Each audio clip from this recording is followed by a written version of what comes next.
Good evening. An architect's life is a wonderful life, sailing over the seas. Give me a career as a buccaneer, an architect's life for me. Thank you, Captain Hook. We sometimes hear whispers of a ferocious band of international pirates who reside surreptitiously somewhere on the Horn of Africa. The pirates have no country. The pirates have no home. The pirates' numbers are unknown. The pirates' intentions are a riddle. The pirate captain's identity is a secret. The international potentates who assert command over that region have vectored the sea lanes, bisected the land, and gridded the skies. The regulators delimit space and prescribe its rules. Perimeters, shapes, laws of internal organization. The potentates' rules rule the space. The potentates dictate nomenclature. Nomenclature authorizes procedures, patterns, systems, methods. The order of the lexicon itself circumscribes that spatial context and demands compliance with its definition of land, sea, and sky. Everybody still with me? Regulators determine the spatial terrain. So they think. So they think. Inevitably, the terrain cracks. It always does. And out of the cracks rush the pirates. Expect them at dawn on the Indian Ocean. They come at dusk on the Red Sea. Expect a coastal attack. They arrive 500 miles from shore. Expect the torpedo. It's the stiletto instead. Expect the sail. It's the submarine. Expect them in numbers. They appear one by one. No permanent friends. No permanent enemies. No bargains. No allegiances. Rules, contempt. Regulations, disdain. Precedents, scrambled. Patterns, overturned. Subversion by air, by sea, and by sky. Pirates see where you haven't looked. Pirates hear what you haven't listened for. Surprise the means, surprise the end. A priori, burn it. Pro forma, sink it. Please welcome the captain of the Space Pirates, whose identity is revealed at SCI-Arc tonight for the first time, Scott Cohen.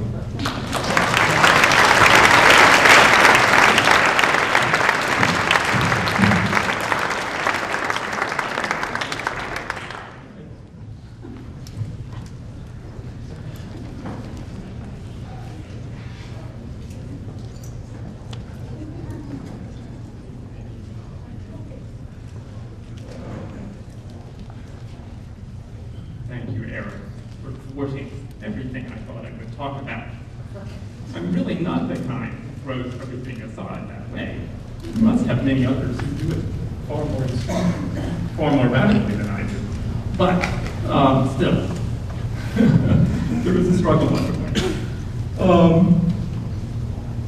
Unfortunately, I have to become so serious. I have to become myself again. I was telling a friend of mine tonight that I would rather not have to do that, but I will proceed. I do have things I wanted to talk about. I do have a little bit of a narrative that I begin with. And it starts with this story about attenuation, which is really something that is motivating so much of the things I do.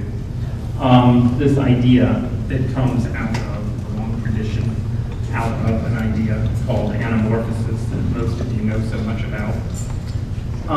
It excites me, as I think it does some other people, because it involves a kind of departure from normative things. It makes things extreme. And as I refer to it in the work that I'm doing, I don't think of it only, let's say, as something that has to do with a distortion that inheres in form, but that has something to do with duration, with a kind of temporality, with a kind of extension of things. And so it establishes a kind of tension between forms and geometry and a kind of social condition. And I hope I can show that to you.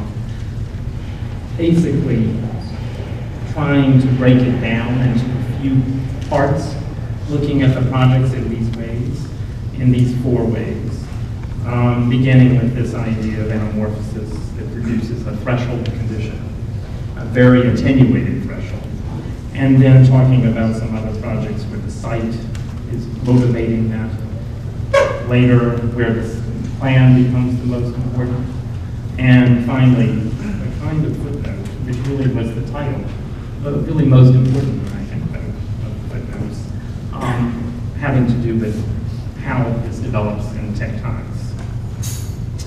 So to start with this idea about the anamorphosis, we go back to what it really was, an idea about perception where that which is in the periphery of vision is put in the foreground, where one superimposes the oblique on the frontal. And then when we see how it plays out in architecture, something very different happens. The whole building succumbs to this kind of transformation. It's not the same as what happens in painting, not a superimposition, but something like transforming a pre-existing condition with, in this case, undulation, something that puts it all together into tension, and that in superimposing this motion on what had preceded it, all that was once having to do with parts and whole relationships are reconfigured into a very singular condition, which involves a certain kind of implicit motion. And to jump forward, all the way forward, almost entirely to our own time, in the 20th century with this rather obscure example of Miguel Fisac, which is a great inspiration to me, we see that now instead of just having surfaces succumb to this idea, or having a tectonic language succumb to this idea, whole units of space are put into motion. And now only tension is represented, no longer the language of load and support and compression, as in the case of the classical code transformed into the road. Now, always these things are taken to extreme and to their logical conclusions in the way in which we tend to narrate ourselves into these histories. And I would say that what happens after the whole building is subject to a sort of kind of motion or kind of transformation, once space is transformed in that way, we are dealing with something very different. We're dealing with the problem of the motion of the subject in space, not only as it would be choreographed by the anamorphosis, which forces the inhabitant to occupy space in a particular way, to see the painting from a particular position. Now the subject is meandering around in a kind of elastic space, and the whole building is in a way supporting a kind of promenade. Whether it's done in the Caducean way or in Los's way, space is now somehow less oriented, not frontal, not fixed in a position according to a view or according to a specific axis. And this idea, of course, is something very fundamental and loved by most of us, I'm sure, even though we try to forget the source too often. And then if we were to go a little bit further, if we were to say, then how would you take that even to another level? How would you make even more extreme this idea? I would say it would be to turn the whole building into a threshold. Not any longer a promenade, but the whole building is not something through which one, let's say, choreographs movement, but the whole building is simply that condition of movement itself embodied in a single figure. And that's what happens in this project, where moving through the building, one experiences it as the interval in a threshold. If you were to imagine for a moment that this house was something like a thick wall, though here horizontal, This hole in it is something like the embrasure, the deep space contained in a door or window. That space, which is the interval, that makes the entire house an interval in a threshold. This is because here the scenario is very unusual and very interesting. An inhabitant who likes to go onto the roof and entertain there. And so it is somehow motivated out of those conditions, very distinct and very peculiar conditions that one finds occasionally in the house for a special client. It's a very exciting and pleasurable game to play. And then it happened that it was played in another way, in a project which would appear to be of a very different kind, but is actually quite similar, in the sense that one here is passing through the void. The whole house is the interval again. And this is a house again for someone who entertains, in this case, a void passing through a very large dining hall. The whole house is actually a very large dining hall. And it's a little bit more like the Anamorphism, because we're coming upon it as something from the past. This is this 19th century Dutch barn structure, and this kind of elastic space idea is wrapped around it. And then also there is the hope that a transformation happens, and it pretty much is manifest here, where because of the tautness and the continuity of the skin, and because of the nature of the windows, the arrangement of them being kind of irrational from any kind of structural point of view, understanding here that the structure is behind that, as in the free facade kind of way in which we build commercial buildings rather than houses normally. We have here, because of the very fine wood scale of the planks, something that almost looks like it's cast concrete. That is, the material condition is transformed by the scale and by the tautness. Looks like boardcrete rather than whatever it is. So there's some idea about giving very different attributes to things by extreme transformations. But those things were not caused. They were voluntary for the most part. Volunteered upon architecture by someone trying to find a reason to do things. It seemed to me always more interesting when these things were necessary and or motivated as if they were necessary. In this case, we will look at this kind of very significant precedent for this idea, where the anamorphosis was not volunteered but required by a site condition. Here, Bramante, unable to realize a centralized church plan, is required to represent it with an artificial perspective device. So he imports the painterly device into architecture for the first time. Interesting inversion, since the anamorphosis had been the attempt of painting for once to imitate what architecture does by prescribing that one occupy a space in a particular way to perceive the painting. It, in a way, is choreographing the movement of the subject in three-dimensional space. And here, architecture is trying to freeze the painting with the same device, the anamorphosis, as a means to manifest the plan that it otherwise couldn't manifest. And that idea, to somehow deal with constraints of site configurations, becomes very significant in the series of projects I'm going to briefly present to you in light of that idea. In the case of this project for the university, a new campus for the city of the campus for Nanjing University, we were looking at a site with very normative patterns of buildings, and this building would occupy a position in it very central and very peculiarly shaped, and was required to be the iconic building for the campus. Now, despite that, of course, there are all of those problems of the economy and of the means of building and understandings of programs that make any kind of iconic form somehow always already in advance constrained internally. But it was also an idea about how it would be perceived, and when I say it was somehow site motivated, I'm speaking more so about what it means to have a building that is both marking itself as an icon in the campus and producing a certain kind of what is sometimes called skirt building, which houses many things many diverse functions under a single roof.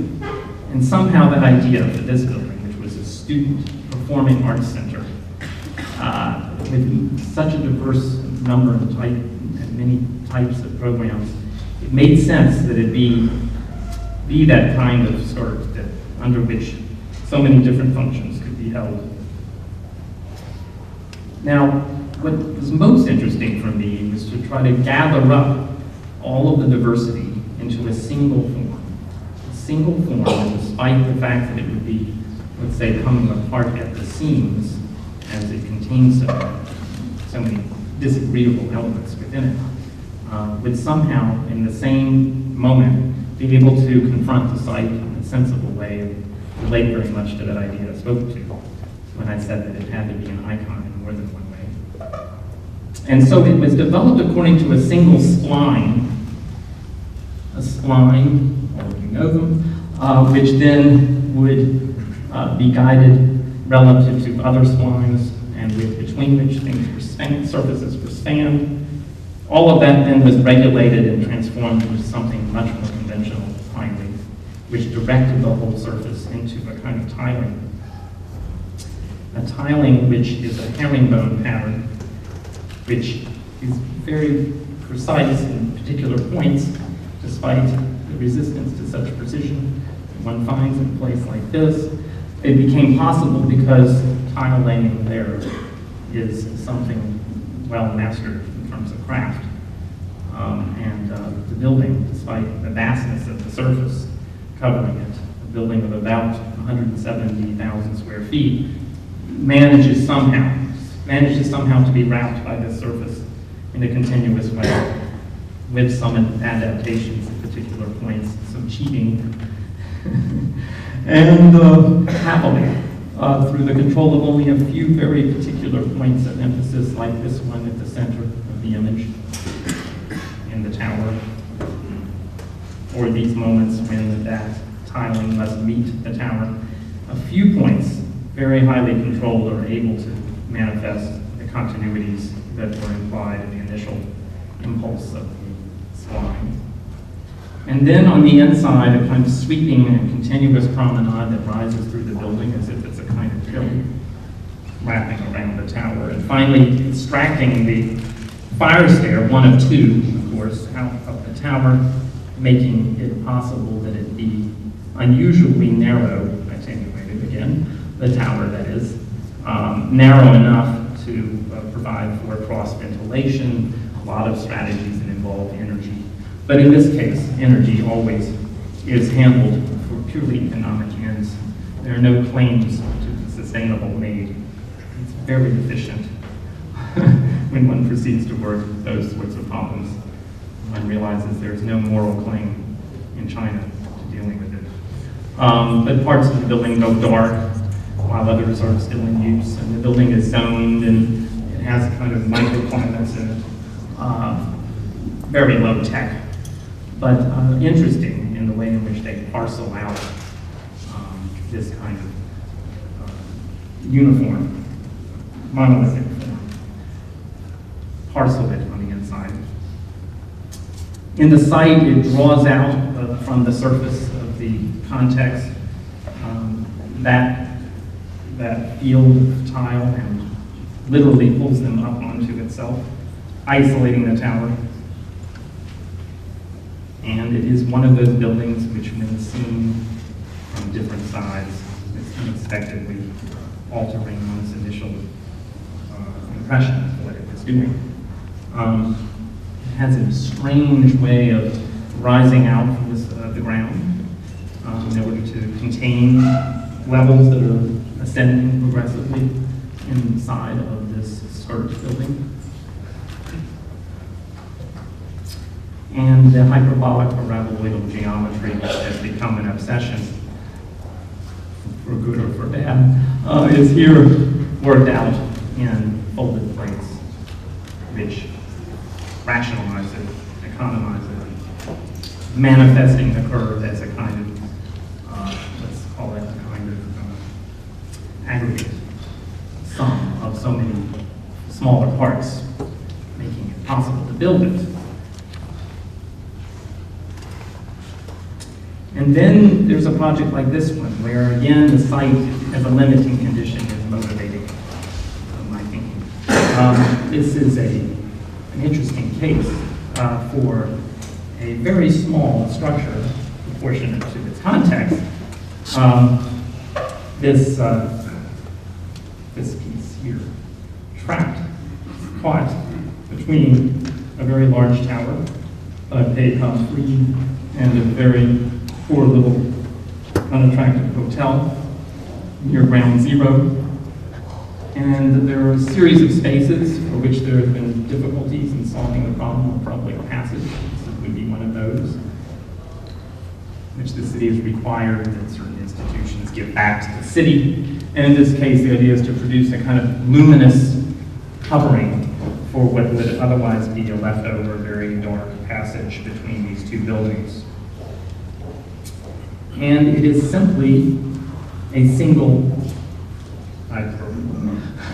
which has been panelized into 3 triangles.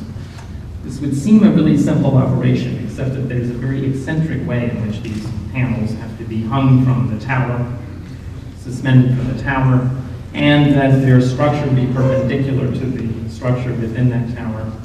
These planes, each rib is distinct. There are no standard parts in this canopy other than some of the planes of glass in it. So it's one of those projects which in a way covers its complexity, renders it all wholly very simple. It's not one of those affirming difficulty in that sense, though it is a pleasure to know, if one is looking closely, that it involves some difficulty indeed. Most interesting here, I think, is the way it extends the floor out from what is the trading floor of this building, a building which is on a site which would allow for one of the largest single open plans that was available. This was the reason Goldman Sachs chose that site. And then the idea then is that this is perceived to be an extension of that plane from the interior. From below, a kind of counterintuitive proposition, which is that rather than the kinds of arcades which break into successive bays and give measure to these passages, to these long passages as we find in Midtown, this is attenuating it, making it seem even longer, but giving presence to the forces that are compressing it from the sides, and always changing as one moves through it, giving it an elusive character to the dimensions of this space, and making manifest the force of that building, which is otherwise an unattractive, intrusive neighbor, the hotel across from the Goldman building. I'll show you one curious thing about this.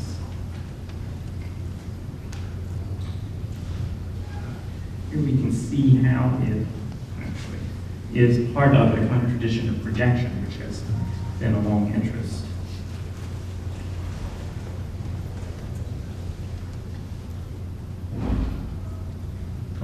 First, let's go for the projection. Changing for a moment the subject of how a site becomes a place of certain kinds of tensions that are manifest according to geometry. I reflect here for a moment back on the principles that guide this kind of interest. This is Descartes' theorem annotated. Now, what's interesting about this as a kind of moment of conversion between architecture and the anamorphosis is that after a long history in which the anamorphosis was practiced as a painterly operation of representation, it was codified, that is, the way in which it actually is projected, later in France, by Descartes. Many of you know this. And what happens here is he manifests this proposition in which projection for the purpose of perspective representation and for the purpose of stone cutting are combined in a single operation. This is a very beautiful and synthetic moment in which the idea of perspective and orthogonal representation unified, and we have an objective as well as a subjective redefinition of both. Here we're seeing how the cutting of an object is manifest as a kind of elastic form, which is changed as the projection moves from 2 to 3 dimensions in a continuous process. Now, that idea can be played out, if one wishes, consider it hypothetically, something within a site condition, in a way something like this, if I can get this to play.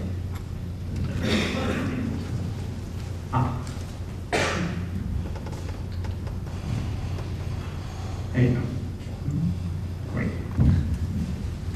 Very simply, there's only one thing that happens here, which is that as this canopy tries to make its way into this space in a rational way, as an orthogonal plane, it's required by virtue of the corner of this building across from it, and by the length that it normally would have to accept to span the entire length of the older building, the new building, to produce this kind of transition between the two with this single rotation that sweeps across the hyperboloid and generates that triangle that you saw just there. It's analogous to the kinds of projection we saw in the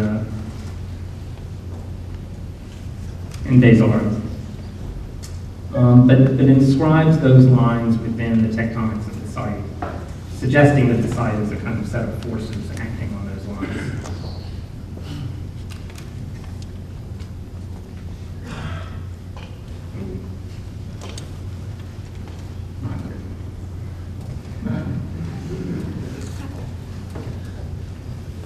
Okay, skip all that. That is me not working with Mac. So anyway, somehow in this transition from projection to the constraint of the site, what I have thought was interesting was that one can perceive the continuity of the transformations if one understands projection as an operation. And it animates implicitly the positions of elements and points in space according to that logic, and helps one to read the site in an entirely different way. As part of this continuum of transformation that we saw, for example, in SCI-Arc, but at the same time implicitly associated with problems of tectonics in a very different kind of way. Not in the sense of the representation that we saw in SCI-Arc, where surfaces are stretching, but in the sense of points in tension across great distances, were not so great, and a constant and continuous change. So it enacts that transformation at the same time that it represents it as a kind of perspective condition. Now, site limiting, or not limiting, could be said to be the source of the problem in this funny house that many of my colleagues have participated in as well, this project in Bordeaux, where 100 architects designed a house. Many of them are here tonight. It's interesting that I encountered this question initially with a colleague, Craig Scott. We were waiting our turn to select our sites. The sites had to be chosen by taking from a hat a number. And we were in line. Craig was distressed because he knew there were just a few good sites out of the 100. So I said, Craig, while we have time, let's go look at the sites. And we will find out which are the worst ones, so that you'll be prepared to accept the worst, should it happen. You will see that it's not so bad. So we looked through all of the sites. Now that's interesting. And we discovered clearly that there were about 6 or 8 really great ones, and then there were about 10 that were not so good. We looked closely at those 10, and we brought it down to 3 of the least desirable sites. We moved it down, we got to the worst, the site with the least exposure, the site that was clearly the smallest, with no topography, blocked from all angles, encumbered for many reasons. I chose this site. It was made for me, and I liked it very much because it is the smallest of the sites, and it requires that one turn to an extreme solution. Happily, there was some degree of constraint because otherwise there were none of this site. And so I made a very miniature house to give some monumental dimension to it. This was the only way to do it, I thought. So I made very small this house by burying a large part of it, making the top part a kind of townhouse. It was asked that we make two houses in a way, one for the inhabitants and one for those who would be entertained by the inhabitants. So there's this very large entertainment below grade villa. And the problem was to make it altogether seem not to be below grade, and with this tower on top. So this kind of unmoored tower floats over it. And there are all kinds of strange, tenuous connections between the two.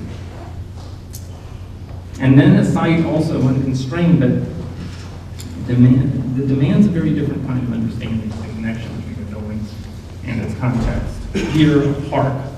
This is in the city of Taiyuan, west of Beijing, for a very large museum. This is a place where we have to find a means to connect to a public sequence through the site.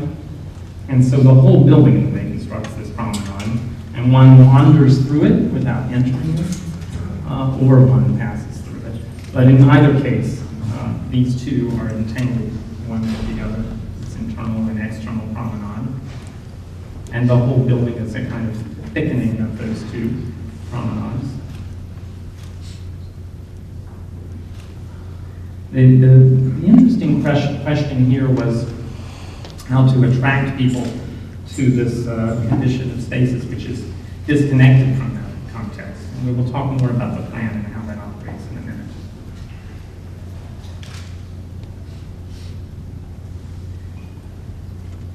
A skin problem, not unlike Nanjing, has been the main focus in just recent weeks. And finally, the building most constrained, I would say, by the site. The museum in Tel Aviv, the new building called the Paul and Herta Amir building, and Paul and Herta are here tonight. I'm so pleased they could be here. This is a very challenging and exciting problem because it involved a site of an irregular shape, nearly triangular, though not quite, in which a building with primarily rectangular galleries, very neutral, very flexible, would be housed. This was demanded from the beginning, and there were too many to be supported by the site. The site was, let's say, really not ready to accept a building of this dimension. And so there would have to be a means to create continuity of the experience above and below grade inside. And so was invented this kind of light well, which becomes its toroidal condition, this void at the center of it. Meanwhile, at the perimeter, one is moving about in a kind of perambulatory way, very near the building, always viewing it from the oblique. And as one travels around it, it guides one into its neighboring spaces. This is this light space, aptly named the Light Fall by the director, Lotio Mann. What happens here is that the rectangular galleries are put in positions between the various geometries of the site, and they are drawn together continuously by the hyperbolic paraboidal geometry that I've spoken about before. And we can see here how this operates at the heart of a plan primarily composed of these large rectangular galleries.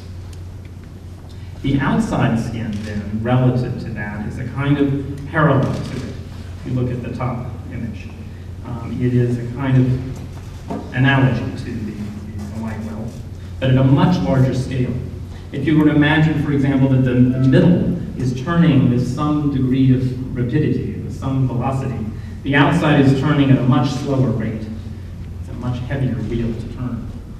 And it then attenuates the movements, as I said, the perambulatory movement around it. You will see that this is a kind of inversion of the SCI-Arc, where, in a way, we're looking from the inside out at that form, though here the hyperbolas are all eccentric rather than symmetrical as they were in Fissar's project. I should mention that Fissar's beautiful building was demolished the very year that this idea was inverted. It's kind of homage to it in that sense. There is a reflection back to other questions about the museum, the way in which this could be a kind of reconsideration of the museum type. In this case, of course, haunted by Frank Lloyd Wright's Guggenheim, but the gallery is completely consumed by this phenomenon. And here, this element is unifying very discrete spaces that are allowed to proceed to offer the kind of curatorial freedom and flexibility that's so essential. And so it's a kind of technique, I would say, this kind of light space, for combining the idea of the museum as a spectacular kind of experience with the idea that the museum is a place for contemplation of art. Now, this idea of a site pressure has been interesting here for many reasons, for many political reasons and many very practical reasons.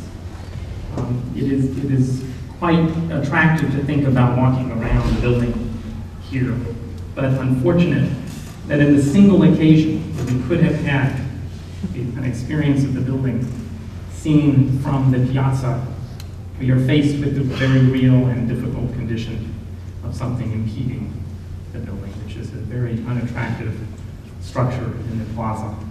These sorts of conditions are again and again being faced in these projects, and this is one of the reasons the buildings try to represent different modes of movement and interaction, even as it would be so much such a happier project if we could change the immediate surroundings.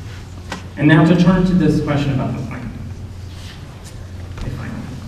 I decided, in order to describe what makes the plan important for me now, an analogy between the plan and the filmic medium. I broke the question of the plan into three types, and the first is the anatomical section. The anatomical section as a plan is the plan that is the result of slicing a body already composed by means that have no relationship to the thought about a plan, to the thinking that goes into making a plan.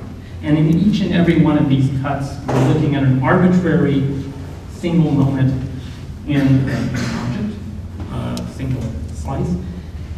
The successive accumulation of these then produce, as you know, the form. And we could say that, for example, the Guggenheim is a building of anatomical plans.